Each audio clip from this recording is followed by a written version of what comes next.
안녕하십니까. 2020년도 전기 유예 문제를 풀이하도록 해보겠습니다. 주파수 FM, 주파수 변조에서 변조 지수 공식이 나왔는데요.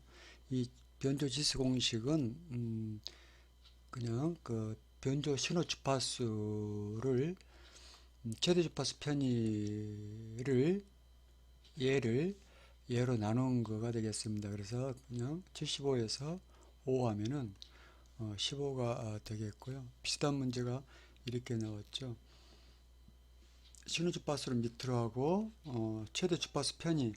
여기서 편의라는 것은 거기 그 주파수 그거죠. 그 뭐라 해야 되나 그 데비에이션이라 그러는데요. 그 편차 내지는 폭이 되겠습니다. 그래서 이것은 20kHz로 하면은 이것은 5가 맞고요.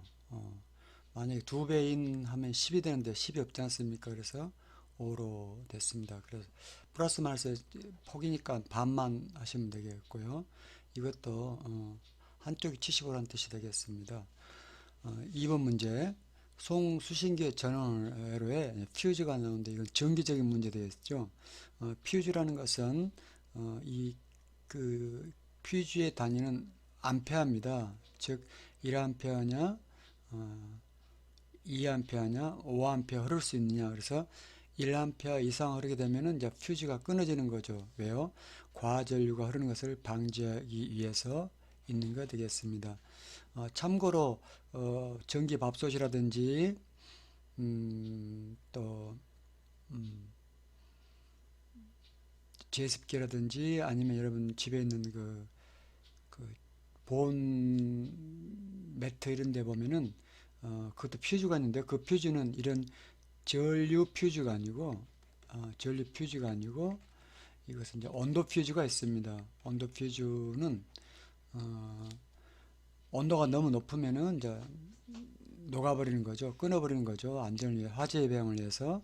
그래서 그런 경우는 190도에 10A 뭐 이렇게 되어 있습니다. 그러면은 10A를 흘릴 수 있고 190도가 되면은 끊어지는 겁니다. 온도 과열, 이건 과열 방지죠.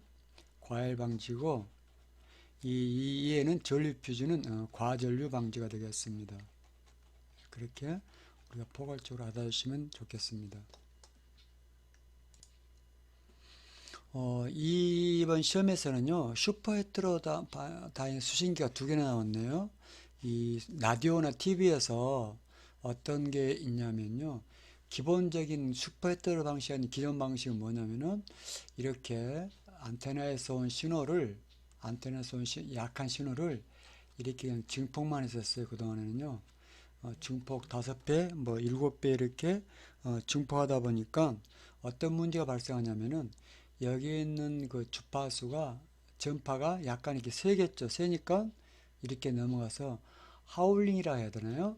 발진이랍니다. 발진이. 그래서 우리가 노래방에서 스피커 앞에서 마이크를 대면은 삑 소리 나지 않습니까? 하울링이라 그러죠. 그런 것처럼 여기 있는 출력 주파수가 이리 넘어와 가지고 약간 발진하게 되니까 어느 정도 키우지를 못한 겁니다. 그래서 발명된 게 슈퍼 헤테로 방식인데, 슈퍼 헤테로 방식은 뭐냐면은 그 원래 주파수보다 약간 낮춥니다. 그렇다 우리가 중간 주파수라 하거든요. 중간 주파수. 그냥 알아두십시오. 원래 주파수보다 낮은 중간 주파수로 일단 변환을 시킵니다. 주파수 변환을 시켜가지고 중간 주파수니까 낮으니까, 그리고 이 원래 주파수하고 관계가 없으니까 증폭에 좀 세게 크게 증폭할 수 있겠죠. 그죠? 10배 이런 식으로. 그래도 안전하겠죠. 그래서 지금 모든 라디오나 무전기라든지 TV 같은 경우는 이 슈퍼 헤테로 방식을 다 채택하고 있습니다. 다시 말씀드릴게요. 원래 주파수의 원래 주파수를 그대로 증폭 안 하고 약간 낮은 주파수인 중간 주파수로 변환시켜서 증폭을 하기 때문에 예하고는 관습이 없다. 근데 그만큼 회로는 복잡해지겠죠? 자, 이런 범주에서 3번, 4번 문제가 이제 같이 연관되어 있습니다. 자, 1번 특징이 아닌 것은 그랬네요. 그럼 1번 수신기가 감도가 좋습니다. 왜냐하면은 증폭을 많이 할 수 있으니까요. 증폭을 세게 할 수 있게 되고요. 그다음 선택도가 좋습니다. 선택도라는 건 뭡니까? 이주파수를 잘 변별할 수 있어서 잘 선택할 수 있다는 거고요. 충실도가 높다. 이것은 뭐냐면은 충실도가 원래 그런 개념이잖아요. 원음 재생 능력, 원음 그대로 잡음 없이 할 수 있느냐인데 이것도 좋다. 그래서 이렇게 좋은 거기 때문에 지금 다들 슈퍼헤테로 방식을 무전기나 라디오나 TV에서 하고 있습니다. 자, 이랬을 때 4번 정답인데요. 주파수 변환에 따른 주파수 변환한다 했잖아요. 그죠? 원래 주파수보다 낮은 중간 주파수로 변환하면서 어쩔 수 없는 혼신 방해와 잡음이 있습니다.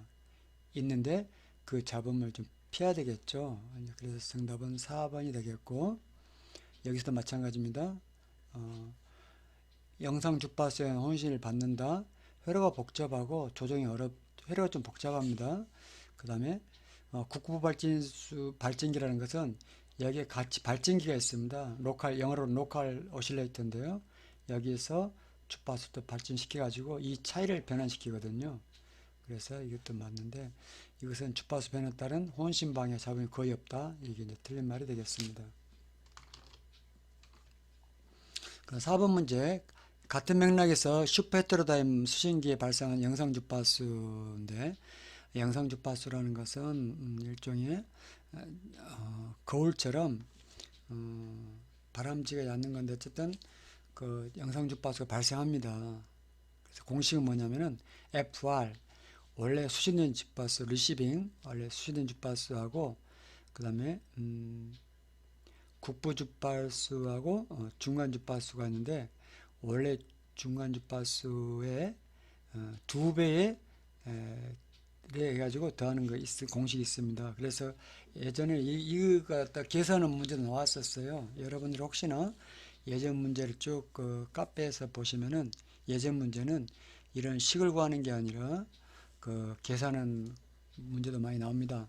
여기서 이제 상측이 되는 거고요. 하측 같은 경우는 원래 수신 주파수에다가 마이너스 중간 주파수의 2배가 되겠습니다. 그래서 예를 들면 중간 주파수가 AM 라디오 같은 경우는 455kHz거든요. 그런 예제도 많이 나올 겁니다.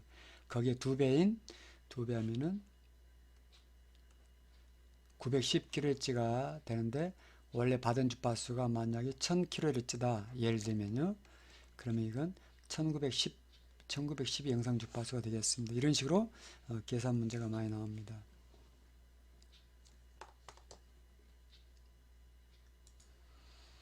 5번 문제 보겠습니다. 수신기입니다. FM 수신기의 주파수 변별기인데요. F가 이제 프리퀀시인데요. 프리퀀시인데 주파수가 되겠죠. 주파수 변조인데 그 주파수 변화에 따라서 진폭이 변하는 신호출력 검출한다 했으니까 주파수가 높으면은 크고 주파수가 낮으면은 낮고 이래서 원래 신호를 검출하는 거 되겠습니다. 그래서 이게 정답이 되겠고요. 이 주파수 변별기가 결국은 지난 시간에 공부했던 수시 2차인가요? 수시 3차에서 건파기에 해당됩니다. 건파기. 즉 이렇게 해서 결국은 우리가 다시 복습해 볼까요? 원래 변조라는 건 반송파에다가 신호파를 합치는 게 이제 변조인데 변조의 반대인 이제 복조는 뭐죠? 복조는 그러면 이렇게 온 비변조파에서 반송파를 빼고 이것만 건져내는 게 복조지 않습니까? 그래서 이게 이제 주파수 변별기에서 비로소 이제 신호 출력이 나옵니다. 그래서 소리가 나오는 거죠. 사람 목소리 나오면은 이것이 사람 목소리 적기 때문에 이제 증폭을 하겠죠. 증폭, 영어로는 앰플리파이어 이렇게 돼가지고 스피커로 나오겠죠. 그게 이제 FM 수신기, 즉 라디오가 되겠습니다. 그래서 주파수 변화 신호에서 오디오 음성을 만드는 과정이 되겠고요. 그래서 이제 건파에 해당된다고 보시면 되겠습니다. 6번 FM 통신 방식의 특징으로 맞는 것은 그랬습니다. 우선 점유 주파수 대폭이 넓습니다. 넓은 만큼 음질이 좋죠. 그래서 FM 라디오 음질이 좋지 않습니까? 그 이유가 점유 주파수 대역폭이 좀 높습니다. 그 다음에 송수신経路가 좀 복잡합니다. 복잡하고요. 소비 전력이 적다 보시면 되겠습니다. 그러면 특징은 초단파에서 very high frequency VHF대에서 하는 거고, 여러분 FM 라디오 뭐 90.3MHz 이런 것들 전부 다 초단파에서 사용되고 있습니다. 선박의 단파 통신에 주로 이용되는 전리층인데, 지구 위에 이렇게 전기 이온층이 있다 그랬죠. 그 전리층인데 그 층이 몇 가지가 있습니다. 이렇게 제일 낮은 층을 D층이라고 하고요.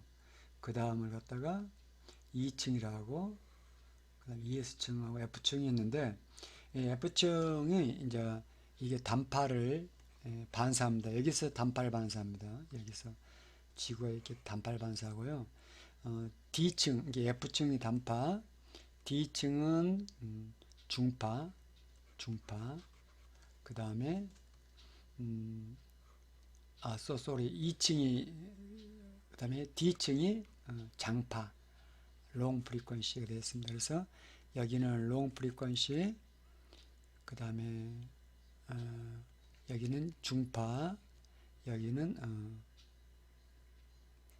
단파, 이렇게 보시면 되겠고, 그래서 F층이 가장 널리 선박들이 멀리 교신을 하고, 아마추어 무선국이라든지 뭐 간첩들이 북한이나 모스크바 이런 데서 오는 멀리서 오는 신호를 이렇게 단파 전리층을 통해서 반사돼서 이제 듣는다고 보시면 되겠습니다. 여기서 또 한 단어는 뭐가 있냐면은 도약거리, 그죠? 도약, 점프하는 거리. 여기서 점프해서 이렇게 온다 보시면 되겠습니다. 8번 같은 이야기네요. 선박에서 단파 통신에서 주간에 사용하던 파장대가 그런데, 여기서 이 이 전리층은요, 태양 햇빛에 따라서 두꺼워집니다.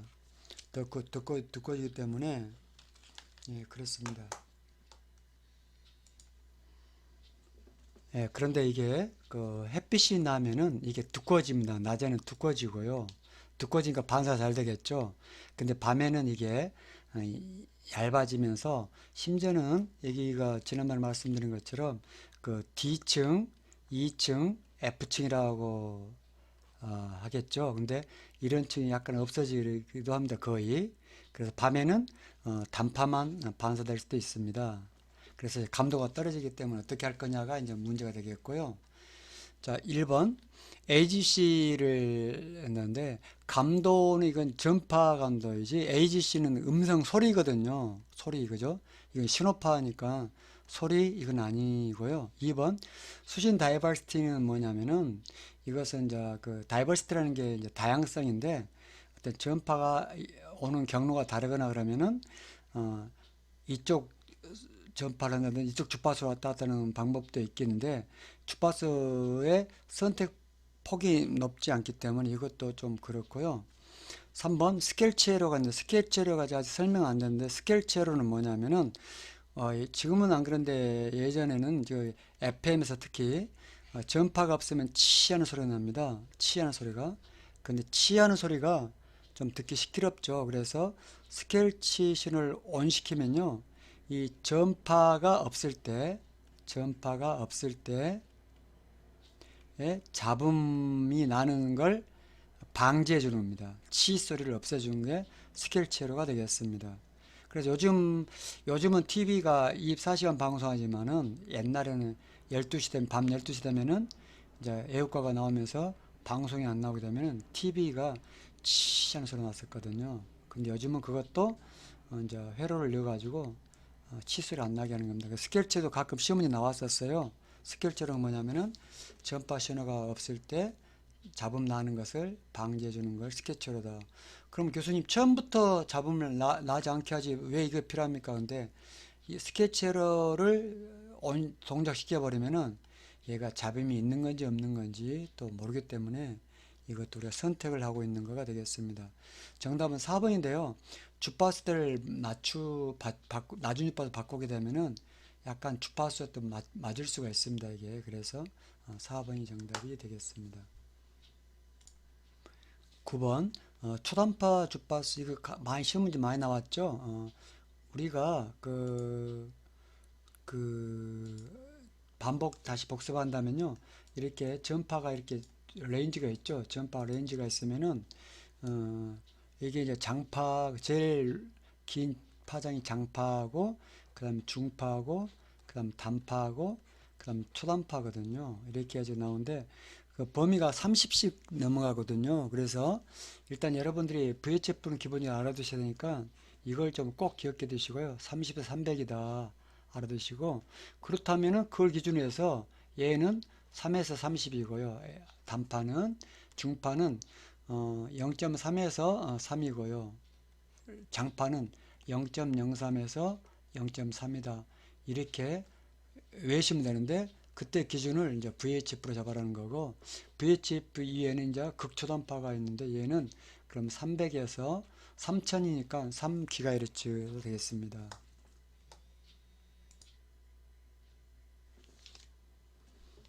10번 문제는 이제 안테나 문제 되겠습니다. 안테나 문제 많이 나왔네요. 이번 차수에서는요. 안테나는 장파나 중파나 장파의 복사. 여기서 복사는 카피가 아니다 그랬죠. 지난번에 라디에이터 전파를 나가는 거에 대한 안테나가 그랬습니다. 그래서 그냥 외두시는 안 나올까 싶습니다. 수직 접지 안테나, 수직 접지 안테나. 그래서 AM 방송 특히 AM 방송 같은 경우는 여러분 KBS나 MBC 방송 안테나 보시면요. 저기 농 같은데 이렇게 길게 있는 수직으로 되어 있고 접지된 안테나 이렇게 보시면 되겠습니다.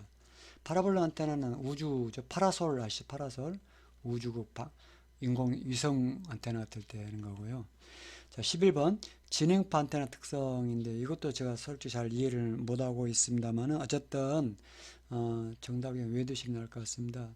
진행파라는 것은 이게 진행파다 그랬죠. 지난번에 말씀드렸을 때 진행파 자체는 있고 그 다음에 이제 이게 반사파가 있고 그래서 진행파 안테나는 것은 진행파만 있는 안테나라는 거거든요. 반사파가 없다. 이렇게 되겠습니다. 그래서 좀 여러분이 검색해 보셔가지고 그냥 단순히 답을 외우시든지 아니면 한번 이해하시든지 하면 좋겠습니다.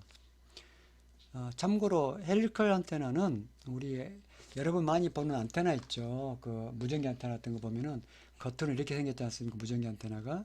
근데 이 안에 그 분해해 보면은 이렇게 스프링으로 되어 있습니다. 그래서 길이를 줄인 거죠. 원래는 이렇게 해야 되는데 길이 줄이면서 편리하게 하는 게 헬리컬 안테나 되겠고 많은 무전기들이 실은 이렇게 되어 있습니다. 안에 구조 보면요. 겉으로 이렇게 되어 있는데 그것도 우리 헬리컬 안테나라고 합니다.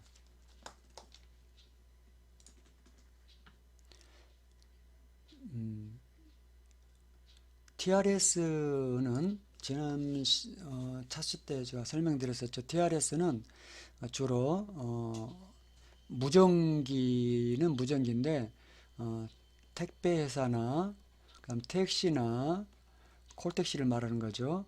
그 다음에 경찰이나 그 다음에 공항이나 포스코 같이 엄청 넓은 공장에서 여기서 여기까지 무전기가 안 되기 때문에 중간에 중계 장치가 있어가지고 이제 TRS 중계라 그러죠 우리가.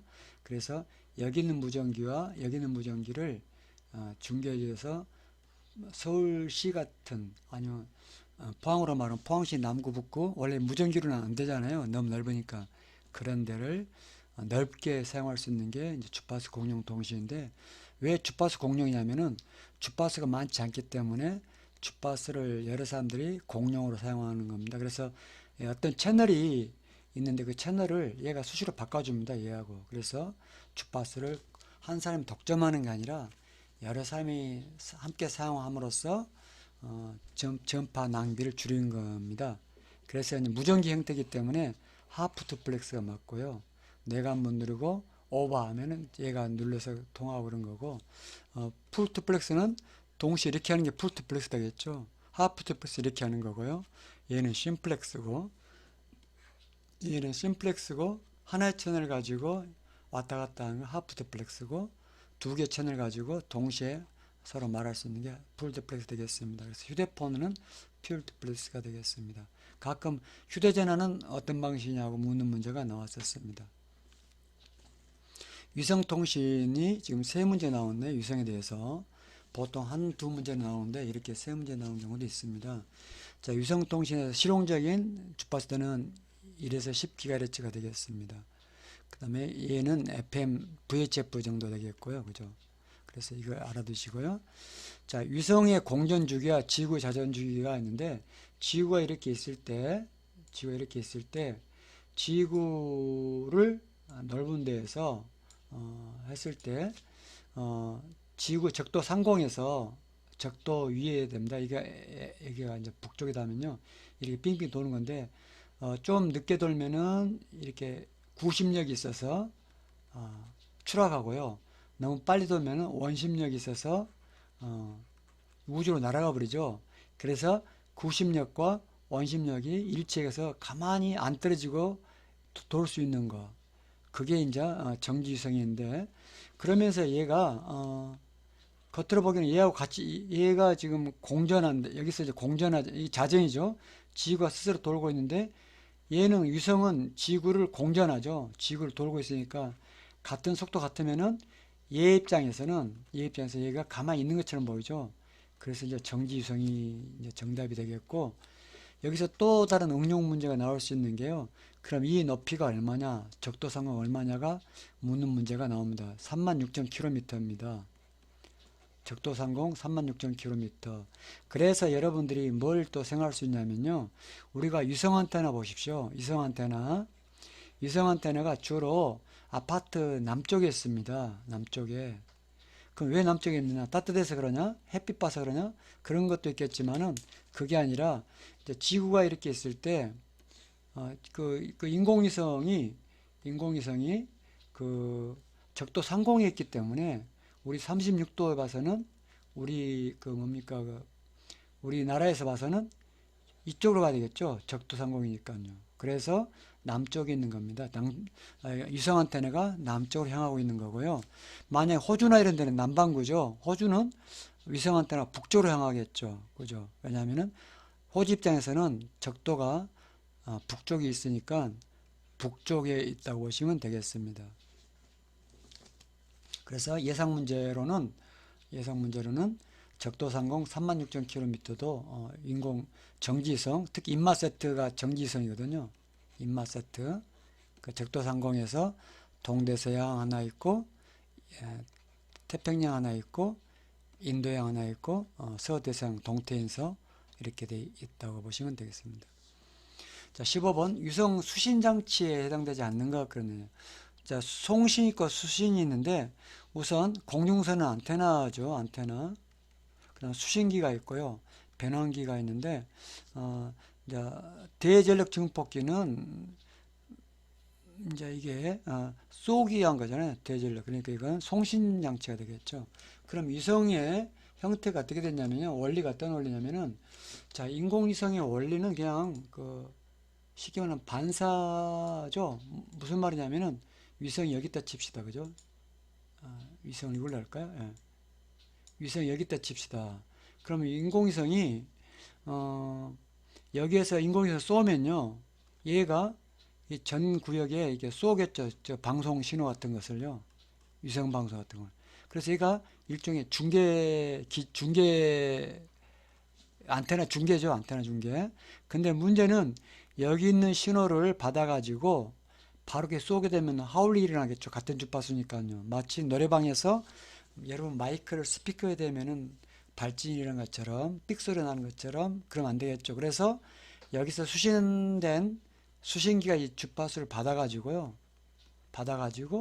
다시 쏠 때는 주파수를 변환시켜야 되겠죠. F1 주파수에서 상관이 없는 F2 주파수로 변환을 한 다음에 이 변환했으니까 쏘려면은 좀 써야 되겠죠. 그래서 대전력 증폭기로 증폭해서 쏘아야 되겠죠. 그래서 자, 공중선은 안테나는 어차피 두 개가 있고요. 그죠?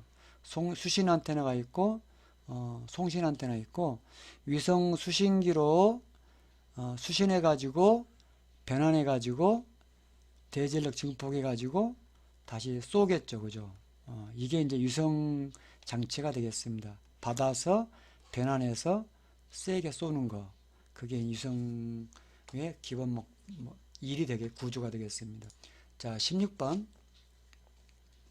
자, 소형 안테나인데요. 정답부터 먼저 베리 스몰 뭐 어쩌고저쩌고인가 봅니다. 그래서 1m, 2m 정도 되는 그 위성통신용 지상장치를 VSAT라고 하고 있고요. VSAT 가지고 그 군인들 작전할 때 보면은 그 위성을 통제하거나 그런 거 있죠. 그 VSAT라고 보시면 되겠고, 영화에서 위성을 조작해 가지고 하는 첩보 영화들 있죠. 전부 다 VSAT, Very Small 이렇게 보시면 되겠습니다. FM 송신기네요. 송신기인데 여기서 송신기에 대한 자생을 알고 싶어 하는 게 아니고, 이 문제는 진폭 제한기, 영어로는 리미터가 되겠는데, 리미터를 아느냐고 묻는 문제가 되겠습니다. 이것은 수신기인데요. FM 수신기에서 그 FM은 원리가 뭐다 겠습니까? 주파수만 바뀐다 했지, 이렇게요. 주파수 바뀌는데, 이 진폭이 튀는 거 있으면은 주파수 건파할 때 어떤 약간 잡음이 생길 수도 있으니까 아예 처음부터 진폭을 잘라버립니다. 큰 것들은요. 왜냐하면 자기는 주파수만 관심 있기 때문에 이런 것들은 잘라버리겠다. 그래서 리미터를 반드시 줍니다. 그래서 진폭 제한기는 FM 수신기만의 특성이 되겠습니다. 자, 잡음 노이즈인데 이건 송신기, 수신기 같이 관계 있는 거예요. 외율은 그 찌그러지게 되겠죠. 찌그러지. 이것도 뭐 송신기도 찌그러진 거 있을 수 있고 수신기도 찌그러진 게 있기 때문에 관계가 둘 다 있다 보시면 되겠고요. 자, 프리엠퍼시스는 잠깐 지난 설명드렸는데, 고음 처리할 때 고음에 그 잡음이 좀 많이 생긴답니다. 그래서 고음을 처음에 송신할 때 약간 엠퍼시스는 강조죠. 미리 전단에서 강조해가지고 보내는 겁니다. 송신하는 겁니다. 그럼 이걸 그대로 받아들이면요, 약간 뭐 실로폰 소리나 바이올린 소리가 좀 시끄럽겠죠. 그래서 수신 쪽에서는, 후단에서는 이 아까 강조한 고음을 이제 좀 죽여야 되겠죠. 그래서 디엠퍼시스라고 합니다. 엠퍼시스. 그래서 디엠퍼시스는 수신기 이야기고요. 그래서 FM에서 제한기, 그 다음에 디엠퍼시스는 수신기 이야기입니다. 그래서 가끔 이것도 나옵니다. 디엠퍼시스. 그 다음에 FM에서 프리엠피시스는 고음 처리 잡음을 줄이기 위해서 고음을 강조합니다. 고음을 좀 크게 세게 하게 되면은, 후단에서 고음을 낮추게 되면은 낮출 때 잡음도 같이 낮춰주니까 잡음이 없어지는 효과가 있습니다. 혹시 자세한 것들 혹시 여러분들이 프리엠퍼시스와 디엠퍼시스를 검색해보면 알 수 있을 것입니다. 자, 18번. 이제 수신기네. 여기도 키워드 수신기 감도입니다. 그죠? 감도인데, 가장 근데, 여기서는 오토 프리퀀시 컨트롤이죠. 이건 주파수를 자동으로 조정해 주는 거고요. 리미트는 아까 이야기 나왔죠. FM 수신기에서 진폭을 자르는 거, 제한시키는 거. 이것도 수신기입니다. 이것도 수신기, 자동 주파수도 수신기 쪽이고요. 링 변조기 자체는 송신기죠. 우리가 좀 알아둡시다. 그죠? RF 게인은 뭐냐면은 라디오 프리퀀시의 감도, 게인은 감도거든요. 그래서 이게 정답이 되겠습니다. 19번. 급전선이 뭐라 했습니까? 케이블 그랬죠? 안테나 케이블에서 반사 개수가 0.5일 때 정제파 전압의 최대값이 24V이면은 최소는 얼마냐인데요. 이 문제는 그 공식을 좀 알아. 그래서 얘하고 같은 문제가 되겠는데요. 우선 반사 개수가 지난번 또 이야기 나왔었죠, 그죠? 이 공식으로는 정제파비 공식이 일단은 좀 어떻게 풀어야 될지 모르겠는데요. 정제파 B 자체 공식이 최소분의 V민분의 Vmax가 돼가지고 이게 24V인데 얘가 몇 볼트냐 이거지 않습니까? 그럼 이제 정제파 B인데요. 문제작이 어렵습니다. 반사 개수하고 또 계산해거든요. 그 정제파 B 공식은 이렇습니다. 음, 그 반사 개수를 이용하는 건 방식은요. 1 마이너스 반사 개수가 이거든가 그럴거요. 이게 좀 S인가 그렇고 이렇게 되어 있습니다. 그래서 우선 정제파 B를 구하려면요. 반사 개수 0.5이면은 0.5분의 1.5가 돼가지고 정제파가 3이 되겠죠. 이제 3이 되겠습니다. 이 급전선회로에서는요. 그래서 3이니까 3은 24분의 V 미지 않습니까? 그래서 8V가 정답이 되겠죠. 좀 어렵나요? 어차피 약간 19번 문제는 약간 굉장히 응용된 문제 같아요. 두 가지를 꼬은 것 같아요. 그래서 정제파 B는 두 가지가 있습니다. 우선 V 민 최소 전압분의 최대 전압이 있고요. 아니면은 반사 개수로 해가지고 하는 방식이 있고 그렇습니다. 그래서 두 가지란 거고요. 20번도 이제 같은 맥락이 되겠습니다. 약간요. 전압 투과 개수는 얼마인가 그러는데 우선 반사 개수를 먼저 구해야 되겠죠. 그래서 반사 개수가 이렇게 되겠죠. 그 240분에 더하고 차이를 더하면은 80이니까 이게 3분의 1입니다. 3분의 1이고요. 따라서 전압 투하 개수는 1에서 반사 개수를 제외하면 3분의 2가 정답이 되겠는데 이걸 그대로 외우시든지 아니면 계산하면 되겠죠. 이때 만약에요. 만약 가정해 봅시다. 만약 이때 우리가 그 저항이 똑같다고 가정합시다. 160, 160다 가정했습니다. 그럼 반사 개수는 0이 됩니다. 반사 개수는 0이 되는 거예요. 그렇잖아요. 이게 분모가 똑같으니까. 지금 무슨 말이냐면은 아까 기억나시나요?